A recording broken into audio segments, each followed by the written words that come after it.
On répète souvent que nous sommes le peuple du livre. L'expression, dans la source et dans le Coran, à la sourate 5, au verset 18, Ahel al-Kitab, peut paraître séduisante, presque rassurante. Elle évoque un peuple nomade, léger, détaché de la pesanteur du sol, marchant à travers l'histoire avec un rouleau de parchemin sous le bras. Comme le chantait Herbert Pagani dans sa fameuse chanson L'Étoile d'Or en 74, faute d'avoir un champ de blé, l'homme se mit à cultiver son petit champ dedans sa tête. On le vit scribe, et puis docteur, puis violoniste et professeur, peintre, savant ou bien poète. Pendant 40 ans au désert, ce fut littéralement vrai. On était un peuple de l'ouïe, un peuple du schéma, guidé par une voix invisible, suspendu à la manne quotidienne et abritant la loi divine à l'intérieur d'une arche d'or et de bois, Aaron abrite, toujours en mouvement. On portait la parole avec nous. Mais voici qu'au seuil de la terre promise, dans la paracha de la semaine Kitavo, après avoir fini son discours sur les commandements, Moshe brise ce paradigme.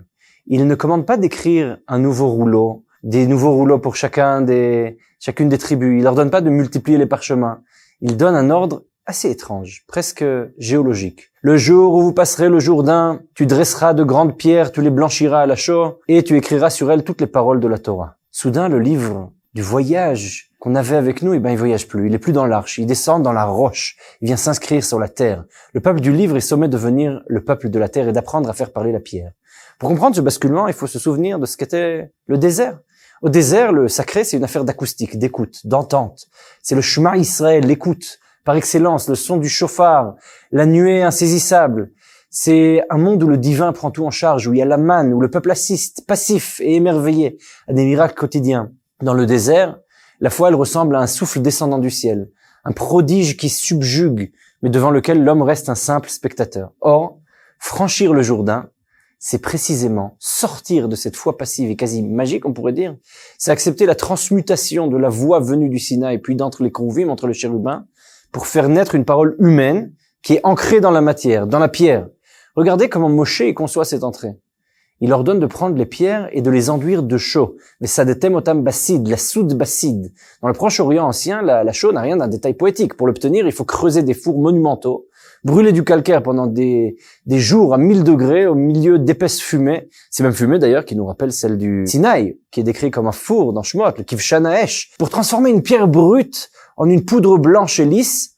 Et ensuite, on va appliquer de la chaux sur un rocher. Et ça, c'est un acte anthropologique finalement. C'est un acte qui est important, puisqu'on va faire passer la nature brute à la culture. C'est transformer la montagne rugueuse en tableau blanc, en constitution publique. La tradition rabbinique, elle ajoute que cette loi, elle a été inscrite sur les pierres Ba'er et Hetev, c'est-à-dire explicitée en 70 langues. Elle a été traduite. Quel renversement! Au désert, les tables, elles étaient cachées dans le secret du tabernacle, un lieu sacerdotal, au sein des saints, un lieu qui était à l'intérieur. En terre d'Israël, la loi est exposée au grand jour, elle est traduite, elle est accessible à tous, à tout passant, au carrefour des nations.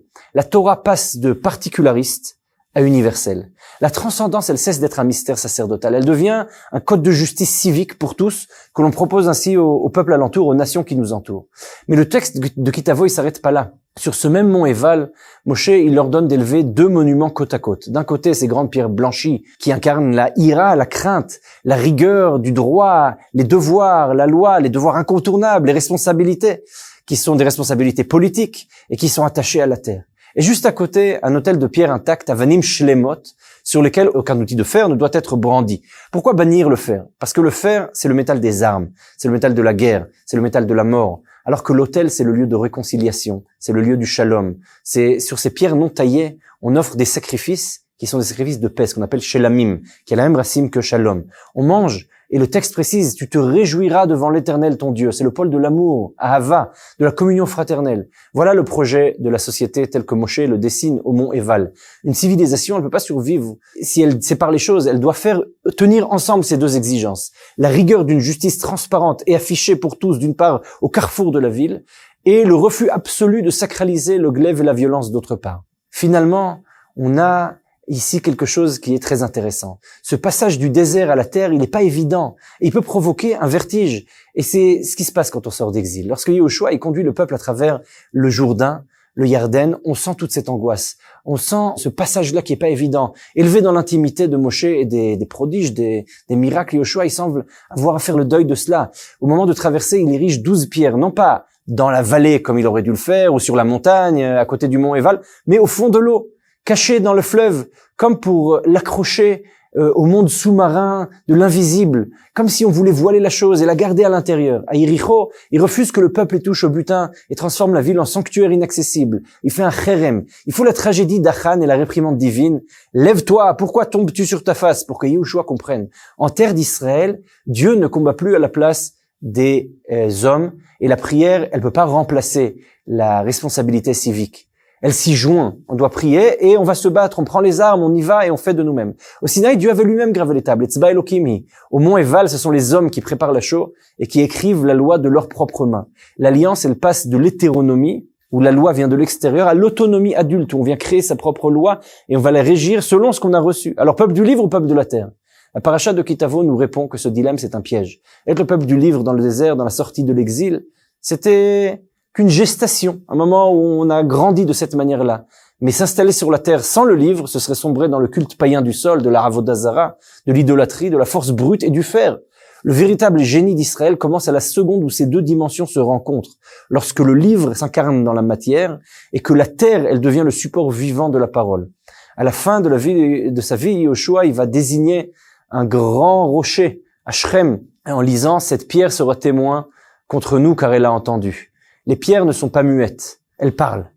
Elles enregistrent la justice des lois, de nos lois. Les chokek en hébreu, ça veut dire gravé dans la pierre, mais ça veut aussi dire régir, chok, la droiture de nos institutions, hakika, et la manière dont nous partageons notre pain, lechem chouki. C'est être le peuple de la terre, c'est veiller chaque jour à ce que les pierres que nous bâtissons n'aient jamais la mémoire du glaive, mais elles portent toujours gravé dans leur blancheur, l'exigence inaltérable de la paix et de la dignité humaine, telles qu'elles sont entendues par la parole divine et écrites dans le livre que nous portons avec nous tout le temps. Finalement, c'est ça que Moshe vient nous dire avec ses pierres.